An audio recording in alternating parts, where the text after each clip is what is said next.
President Rogue, ladies and gentlemen of the International Olympic Committee. I come here today as a passionate supporter of the Olympic and Paralympic Games, as a strong believer in the movement they represent, and as a proud Chicagoan. But above all, I come as a faithful representative of the American people, and we look forward to welcoming the world to the shores of Lake Michigan and the heartland of our nation in 2016. To host athletes and visitors from every corner of the globe is a high honor and a great responsibility. And America is ready and eager to assume that sacred trust. And we're a nation that has always opened its arms to the citizens of the world, including my own father from the African continent. People who have sought something better, who have dreamed of something bigger. I know you face a difficult choice among several great cities and nations with impressive bids of their own. So I've come here today to urge you to choose Chicago for the same reason I chose Chicago nearly 25 years ago. The reason I fell in love with the city I still call home. And it's not just because it's where I met the woman you just heard from. Although after getting to know her this week, I know you'll all agree that she's a pretty big selling point for the city.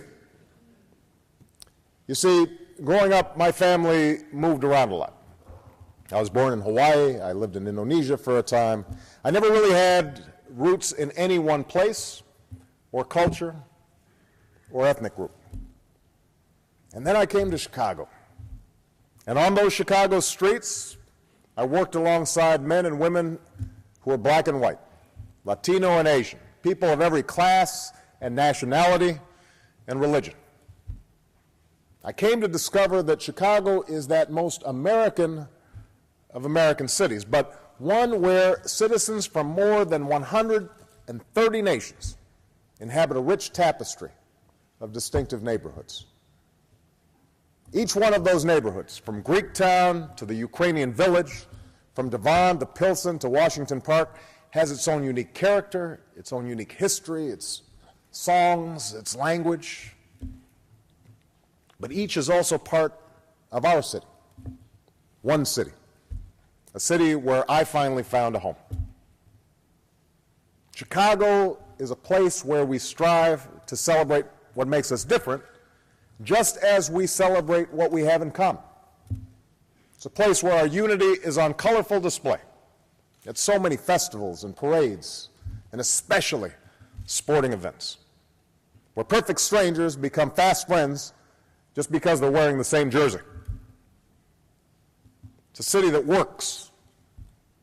From its first World's Fair more than a century ago to the World Cup we hosted in the 90s. We know how to put on big events. And scores of visitors and spectators will tell you that we do it well. Chicago is a city where the practical and the inspirational exist in harmony, where visionaries who make no small plans rebuilt after a great fire and taught the world to reach new heights.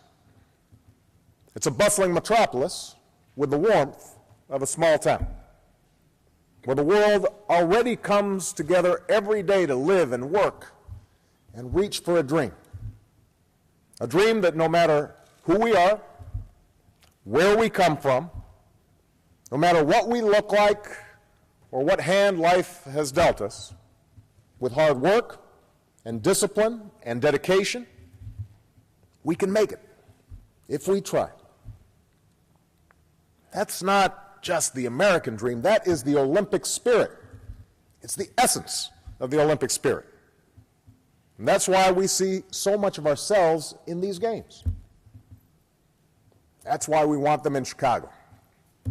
That's why we want them in America. You know, we stand at a moment in history when the fate of each nation is inextricably linked to the fate of all nations.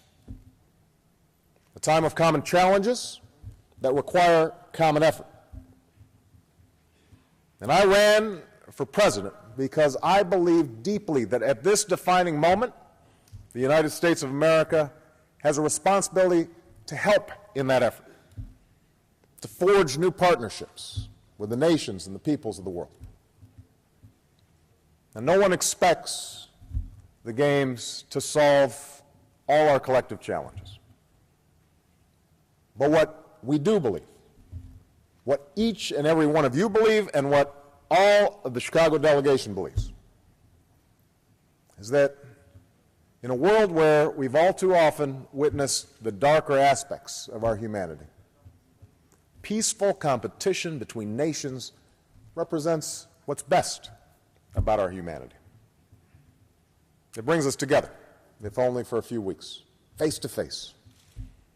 It helps us understand one another just a little bit better. It reminds us that no matter how or where we differ, we all seek our own measure of happiness and fulfillment and pride in what we do. That's a very powerful starting point for progress. You know, nearly 1 year ago, on a clear November night, people from every corner of the world gathered in the city of Chicago or in front of their televisions to watch the results of a U.S. presidential election.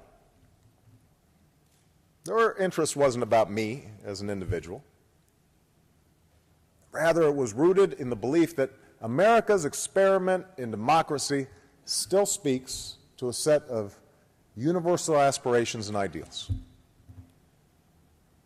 Their interest sprung from the hope that in this ever-shrinking world, our diversity could be a source of strength, a cause for celebration, and that with sustained work and determination, we could learn to live and prosper together during the fleeting moment we share on this earth. Now, that work is far from over, but it has begun in earnest. And while we do not know what the next few years will bring, there is nothing I would like more than to step just a few blocks from my family's home with Michelle and our 2 girls and welcome the world back into our neighborhood. At the beginning of this new century, the nation that has been shaped by people from around the world wants a chance to inspire it once more, to ignite the spirit of possibility at the heart of the Olympic and Paralympic movement in a new generation, to offer a stage worthy of the extraordinary talent and dynamism offered by nations joined together, to host games that unite us in noble competition and shared celebration of our limitless potential as a people. And so, I urge you to choose Chicago. I urge you to choose America. And if you do, if we walk this path together, then I promise you this: the city of Chicago and the United States of America will make the world proud. Thank you so much.